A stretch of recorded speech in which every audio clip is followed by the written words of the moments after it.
Okay, so do have to be a little bit careful here. I always feel like some of the plastic fittings of how this pops in and out can break if you're not too careful. Yeah, so if you have the room, there's this little pocket underneath here that you can fit your hand into. Okay, here we go.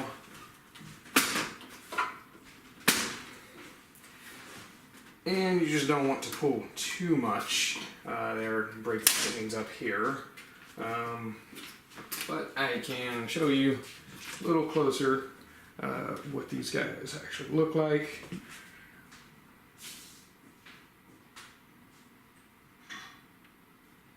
And then there's some down at the bottom here. Anyways, there is one more drive if you ever feel like in the future you would like to add another drive in there. You can do that, but the way this is set up right now, there's not really any room for it. We can see right up here. This can't really slide back too much further because of the radiator here. As I mentioned before, I had to put these ugly elbows in, so I wasn't too happy about that. Really, it'd be better if it was straight, but you know, this was a first-time build, so there was a lot of gotchas. But anyways, I've dealt with it the best I could with these elbow fittings. So we do want to slide this out. So as you can see with this fixture here, and then it holds the bays in, the tubing can get pushed a little bit, so just be mindful of it. And really all we wanted to do is slide it out enough where we can get to this guy. So we just want to take that off. This is how you fill up the reservoir unit. And in our case, we need to just open it up so it can breathe and drain.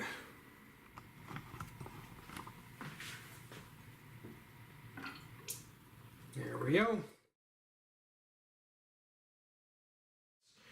So let's go ahead and take these top two out, which I'm pretty sure go to the video cards. Let's see, yep, right in there to the video card.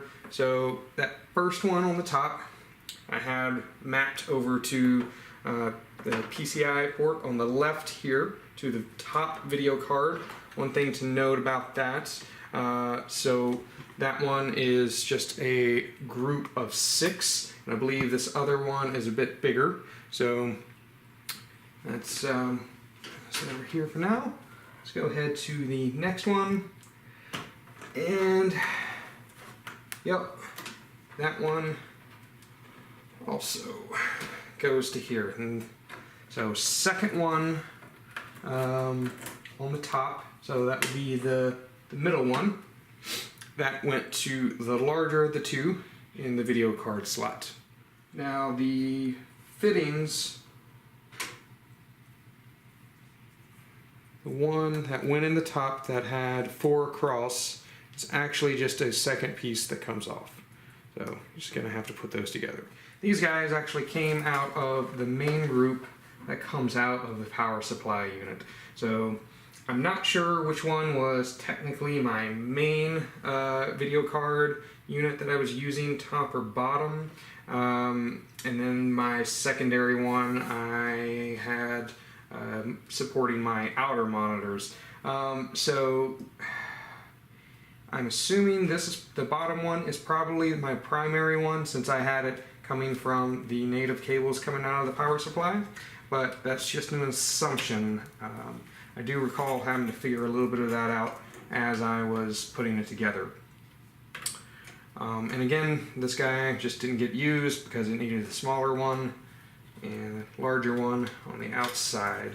Okay. Now I have another one coming up here to the top of the motherboard. So that goes into, it's blue, and it's going in right in between the RAM, but a little to the left. Actually, this unit here, I don't actually know what this is. but there's 2 in the middle. It's on the left-hand side. So try and get that guy out. All right, cool. One more.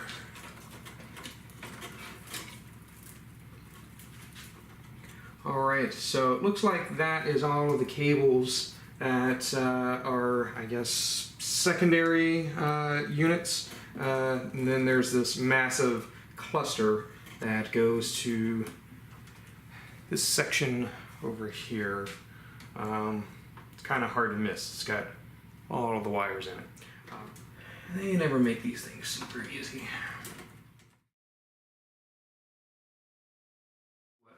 I'm going to remove the RAM because I just have a little fear of putting too much pressure on it.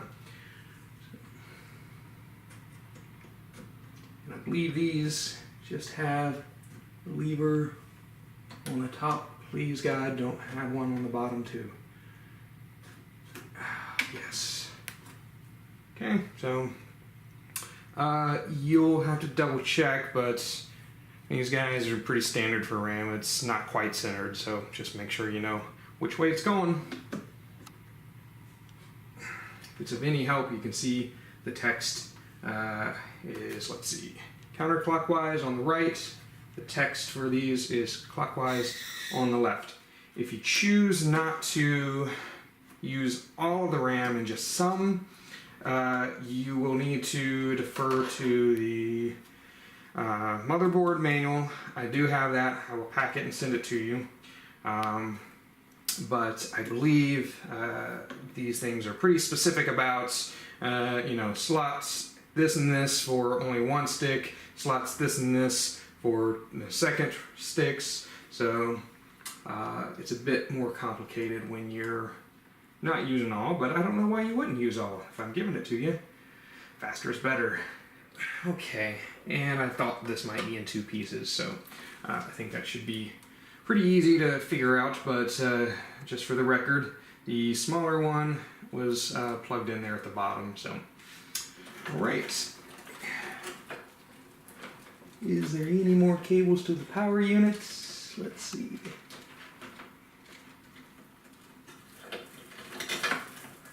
Yeah, okay. Yeah, we got these bottom guys. Okay. So with that out of the way, this gets much simpler. Okay, so let's start with the bottom outside one. This is actually going into reservoir pump. So the bottom outside one is one of the connections that goes to it. Not the only. So let's just go to the next one, see if that happens to also go to it. Nope, actually, bottom one in the middle goes out the other side. So I'll take off the other panel, we'll flip it around, find out where it goes. And same for that one. Okay, the longer of the two is the middle one, the shorter one is the inside one. So I think that's all we need. Yep, we can now take power supply out. Pretty easy. I think just a Phillips head should get it out. A little dusty, but I'll clean that off for you. And there it is. The next steps we needed to take, I was a little hesitant of having the liquid in it, so I had to come up with a way in order to get some more of this out. I did a little bit of this off camera, just because I wasn't sure if it was going to work. So here's what I did. Plugged it up. I went ahead and opened this guy up, and just the way that the liquid was, it seemed like everything kind of came down to here and then stopped. It seemed pretty empty after that. So I took a leap of faith and took this little guy off. And was kind of pinching it just in case anything happened. I have a little towel ready, and it seemed okay. Nothing came out. So I plugged this up with my finger, took this guy, just in case you have to do this if you ever drain it. Might help to open him up.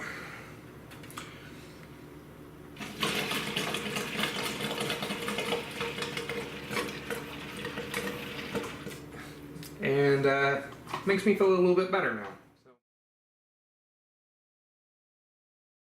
So we're going to go ahead and start disassembling this, and you know, we might have some drippage, but these guys are pretty hard to blow through, so I don't think it's just going to be gushing out. If anything, we'll just get some drippage. So okay, let's get started with that.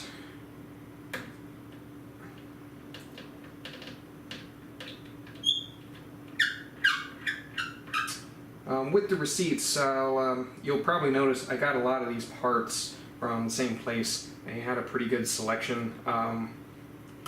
KT Web or something like that. I'll send you the receipts and you'll see the websites on there. But if you ever need to buy different fittings or want to redo the rig a little bit, recommend looking there first. They had probably the best prices with the most available options, and I feel like the quality was very nice too. I found some elsewhere is usually more expensive and the quality just wasn't there. Okay, so just gonna have a towel here just in case of emergencies. If it helps at all, the best I can tell you is my Allen key and my wrench set says that this is a 7/64. So I think they stressed with putting this together, and I believe I have the original packaging and all that. Make sure you kind of distribute how you crank these in. I think they recommend some sort of pattern like this. Something. Okay. So that was pretty minimal. And I can't really see that. Can you tell me? What? Okay. Go. So just wanted to kind of zoom in.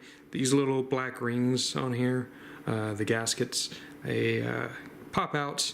I'm going to pack them in place just so you know we don't lose them. And it's probably better not to dig them out and possibly break them or anything. But so that is that. Okay, so one thing to note here, it took me a little bit of playing with it, is this SLI connector.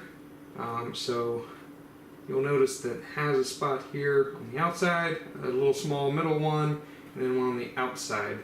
I believe that these are the same size, one on the left, one on the right, and I originally tried it on the left, things weren't working, so I went back and put them on the right, and it started working. So that's kind of important to note there. Show you a little bit more about what I mean with that SLI connector. So here is the left one I was saying didn't work, and then the right one is what worked for me, and it's the same on the bottom. We can get this out of the way. One thing that I did not note when I was looking for a motherboard for all of this, that this one did not have Bluetooth built in. So that was a fail on my part. I did find a Bluetooth, I guess, NIC card, or not NIC, but it's just kind of hacked together. I'll show you what I mean. Over here, like my handiwork of this being clipped in. Anyways, yeah, so it'd be easier to see once we get it out. But there is a little card here that needed to be slid in, and I guess it's supposed to be screwed in, have a screw that matches to a hole on this, but the only adapter I could find did not have that hole. So this is basically just an adapter to the smaller unit there. So let's go ahead and take this out, and then we'll take a closer look at it. Okay, so it should be just this one screw here.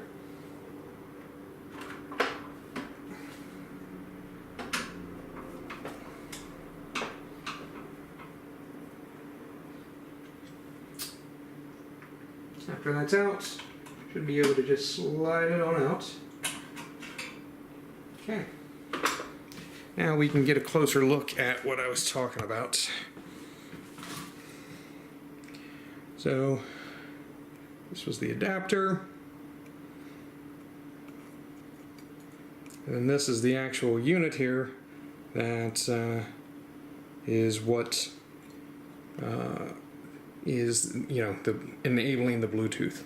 So I didn't want too much pressure on it, so I got one of these guys and kind of retrofitted it up front to make sure that it wasn't going to be too much pressure, because you can see you can add a little more pressure. I didn't want anything breaking, and wrapped it with a rubber band just in case.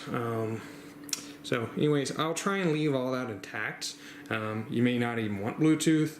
The other route I was considering was just doing the USB Bluetooth, but I don't know. I just figured this was good enough, so you may just say screw it and go for the Bluetooth. Alright, let's move on to the video cards. I'll start with the bottom one, in case there's any liquid that wants to fall out.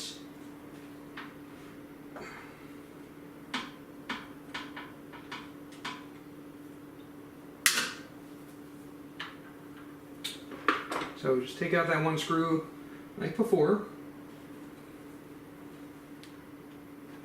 And, oops. Yeah, okay. Oh, it has two. A little bigger.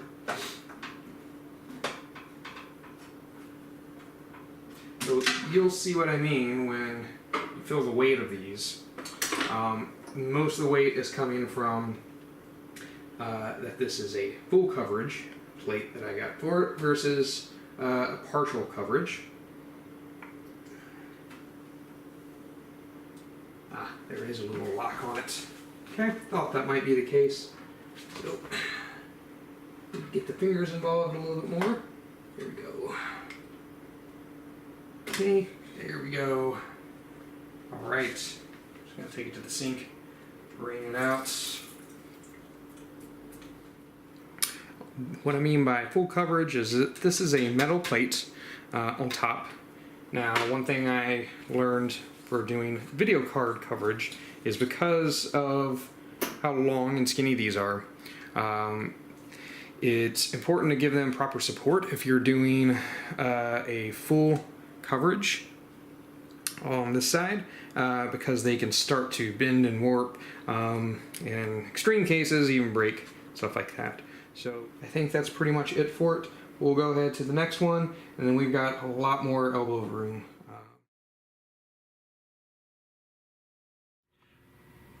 Okay, so what's happened is that I'm not very good at making YouTube videos yet. I tried to zoom in on a detail by grabbing the camera, moving it in, and whoops, I stopped recording.